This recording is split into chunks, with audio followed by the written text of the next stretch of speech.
दोस्तों, ईरान और इजराइल में बीते 24 घंटे में कई बड़ी चीज़ें जो हैं वो अपडेट हुई हैं, जिसमें मैं आपको 9 बड़ी खबरें ईरान और इजराइल से रिलेटेड रूबरू कराऊंगा, जिसमें हम बात करेंगे ईरान पर होने वाले बड़े हमले की। और उसी में हम बात करेंगे कि ईरान भी नरमी बरतने के मूड में नहीं है, तो वहीं हम इसमें बात करेंगे कि खुला समर्थन रशिया, चाइना, पाकिस्तान, बांग्लादेश का ईरान को मिलने लगा है। इन तमाम खबरों से आपको रूबरू कराऊंगा, पर सबसे पहले अपील कि पल पल न्यूज को सब्सक्राइब कीजिए, बेल आइकॉन दबाइए, वीडियो को ज्यादा से ज्यादा शेयर कीजिए, लाइक कीजिए, कमेंट कीजिए और सच्ची पत्रकारिता को बचाने के लिए चैनल को ज्वाइन कीजिए। जी हां दोस्तों, ये जंग पहले इस्लामिक रेजिस्टेंस और इजराइल के बीच की जंग थी, जिसमें इस्लामिक रेजिस्टेंस में हमास जो है पूरी तरीके से मुकाबला करता हुआ इजरायली फौज का दिखाई दिया, जिसमें लेबनान और हिजबुल्लाह की फौज जो है आपस में इजराइल से भिड़ती हुई दिखाई दे रही है, जिसमें अब यह महाशक्तियों का टकराव है, जिसमें हम पहली खबर देख सकते हैं कि ईरान पर बड़ा हमला करेगा इजराइल। इजराइल ईरान पर बड़े पैमाने पर हमले की तैयारी में जुटा हुआ है। इजरायली फौज जराए ने इजरायली आर्मी रेडियो से बात करते हुए कहा है कि ईरान पर होने वाला हमला बहुत संगीन और अहम होगा। हम इस ऑपरेशन की गहराई से तैयारी कर रहे हैं और इस पर अपना ज्यादातर वक्त दे रहे हैं। उसके ईरान पर संगीन नतीजे होंगे और उन्हें यह समझना चाहिए कि इजरायली फौजी ने भी ये बताया कि इस हमले के इलाके के दूसरे साथी मुल्कों से भी खास ताउन की उम्मीद है।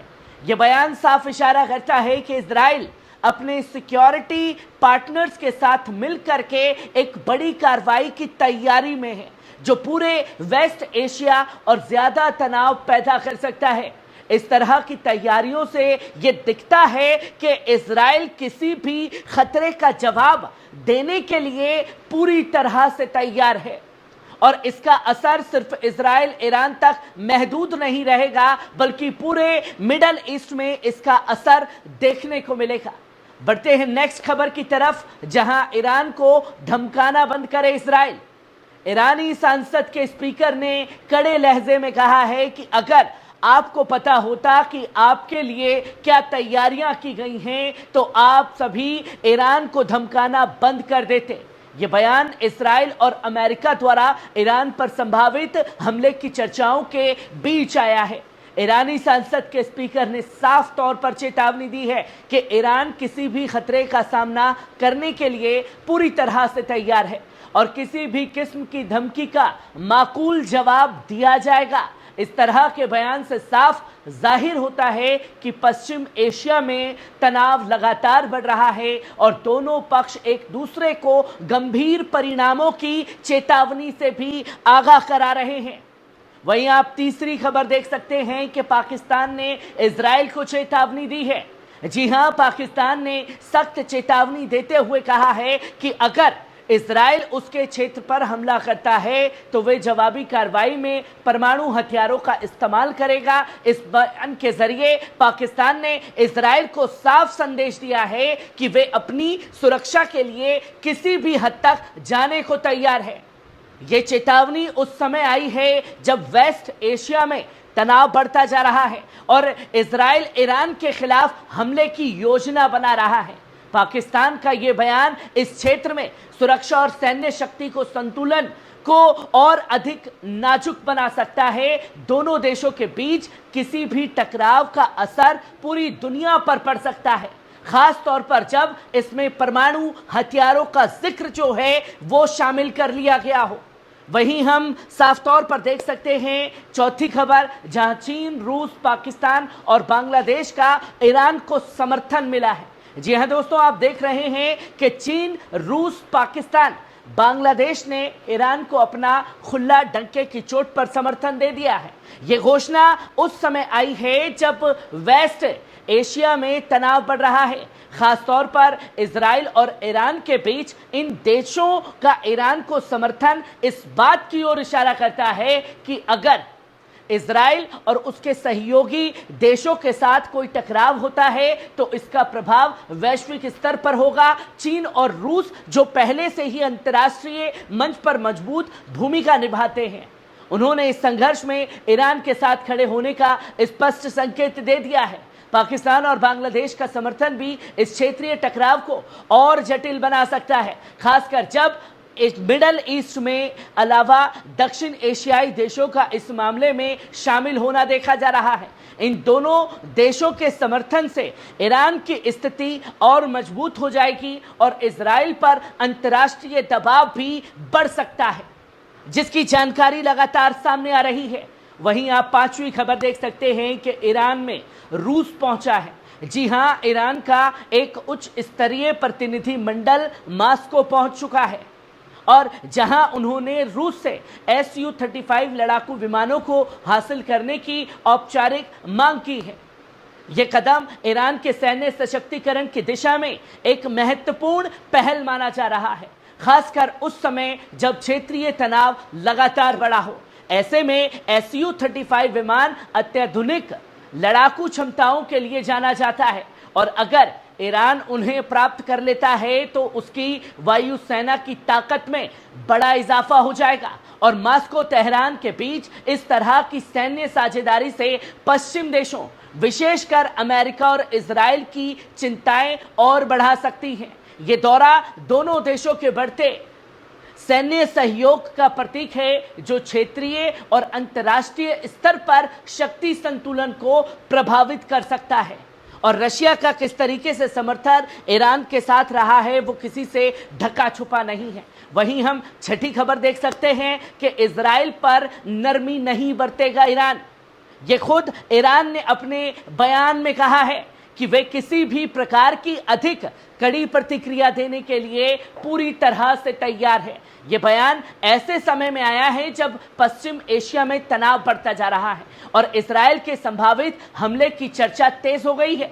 ईरान के अधिकारियों ने स्पष्ट कर दिया है कि अगर उस पर हमला होता है तो वे अत्यधिक कठोर और निर्णायक जवाबी कार्रवाई इजराइल के ऊपर करेगा और ईरानी नेतृत्व का यह बयान अंतर्राष्ट्रीय मंच पर गंभीर चेतावनी के तौर पर देखा जा रहा है, जो ये दर्शाता है कि ईरान किसी भी चुनौती का सामना करने के लिए हर संभव कदम उठाने के लिए तैयार है। इससे क्षेत्र में और अधिक जंग भड़कने की संभावना बढ़ गई है, क्योंकि ईरान ने साफ संकेत दे दिया है कि वे अपने दुश्मनों के खिलाफ कोई नरमी बरतने के मूड में दिखाई नहीं दे रहा है। वहीं आप सातवीं खबर देख सकते हैं कि जंग में होगा महाशक्तियों का टकराव। जी हां, इस जंग में महाशक्तियां इन्वॉल्व हो चुकी हैं, एक तरफ इजराइल और दूसरी तरफ ईरान। इजरायली मीडिया की रिपोर्ट्स के अनुसार इजराइल की सेना ईरान पर बड़े पैमाने पर हमले की तैयारी कर रही है और इस हमले की प्रतिक्रिया गंभीर और महत्वपूर्ण होने की संभावना है। सैन्य विशेषज्ञों का मानना है कि यह ऑपरेशन अत्याधुनिक सैन्य तकनीक और इजरायली डिफेंस फोर्सेस की रणनीतिक क्षमता पर आधारित होगा, जिसमें मल्टी डोमेन ऑपरेशंस और प्रिसिजन स्ट्राइक जैसी तकनीकों का इस्तेमाल भी किया जाएगा। इस संभावित हमले में साइबर ऑपरेशंस, इलेक्ट्रॉनिक वॉरफेयर और एंटी एयर डिफेंस सिस्टम्स की बड़ी भूमिका शामिल हो सकती है, जो इजराइल की रक्षा रणनीति को और मजबूत बनाएगी। ईरान की ओर से जवाबी कार्रवाई की संभावनाओं को ध्यान में रखते हुए इजराइल ने अपनी मिसाइल डिफेंस क्षमता और आक्रमण रोकथाम रणनीतियों को भी मजबूत कर लिया है, जो कि बड़ा टकराव इस जंग में देखने को मिला। वहीं इजराइल को सख्त लहजे में रूस के राष्ट्रपति व्लादिमीर पुतिन से चेतावनी दी गई है, जहां रूस के प्रशिक्षण गोलान हाइट्स में इजराइल की सीमा पर सीरियाई बलों को संगठित कर रहे हैं। यह गतिविधि इजराइल के लिए चिंता का विषय है, खासकर जब क्षेत्र में तनाव बढ़ रहा है। इजरायली प्रधानमंत्री बेंजामिन नेतन्याहू के लिए यह एक गंभीर संकेत भी है, जो इस बात की ओर इशारा करता है कि क्षेत्र में स्थिति और जटिल हो सकती है। सीरियाई बलों का संगठित होना और रूस का सक्रिय समर्थन इजराइल के सुरक्षा रणनीतियों को भी चुनौती दे सकता है। नेतन्याहू के लिए यह समय है कि वे इस स्थिति का गहराई से विश्लेषण करें और इजराइल की सुरक्षा को सुनिश्चित करने के लिए आवश्यक कदम उठाएं। ऐसे में इजराइल को अपनी सैन्य तैयारी को मजबूत करने और संभावित खतरों का सामना करने के लिए तैयार रहना चाहिए, जो एक बड़ी प्रतिक्रिया के तौर पर ईरान की तरफ से भी सामने आ सकती है। वहीं नौवीं और आखिरी खबर आप देख सकते हैं कि ईरान की नेवी सेना अलर्ट हो गई है। जी हां, आईआरजीसी नेवी के कमांडर ब्रिगेडियर जनरल अली रेजा तंसीरी ने अपने बयान में कहा है कि हम सभी संभावनाओं के लिए तैयार हैं और हम किसी भी व्यक्ति के खिलाफ दृढ़ता से खड़े हैं जो हमारी सुरक्षा को नुकसान पहुंचाना चाहता है या आग से खेलने की कोशिश करता है। यह बयान ईरान की समुद्री सुरक्षा रणनीतियों और क्षेत्र में बढ़ते तनाव के संदर्भ में महत्वपूर्ण है। ईरान अपनी रक्षा क्षमताओं को मजबूत करने और किसी भी बाहरी खतरे का सामना करने के लिए तैयार है, जो इस समय क्षेत्र में बढ़ते तनाव को देखते हुए एक महत्वपूर्ण कदम के तौर पर देखा जा रहा है।